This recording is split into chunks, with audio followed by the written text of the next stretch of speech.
buhay to. Yung bracket ko, alanganin. Mga tatalunin ko, MP3. Ban, puta, pag ako nag-champion, disrespect pa to sa akin. Buti pa si Mot. Buti pa si Six Threat. Mga nakalaban bigatin, kaya pangalan nila nag-boom. Mga Bisaya daw ay katulong, di ako naniniwala kasi ito yung simple truth na kung yung Bisaya katulong, batong mga dudong pa yung tinutulungan ko magka-million views. Putang ina mo, ang sarap mong sumbatan.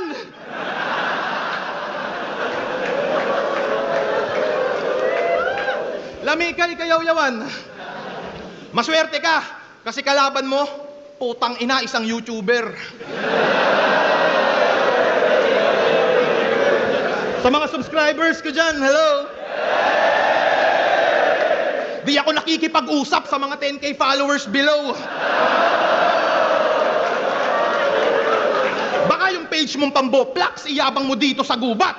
Wala akong respeto sa page na mga MCing walang blue badge.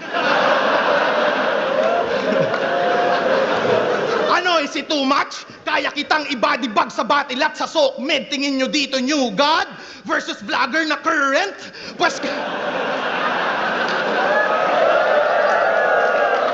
versus vlogger na current? Pues kaya ba ng New God sumabay sa content?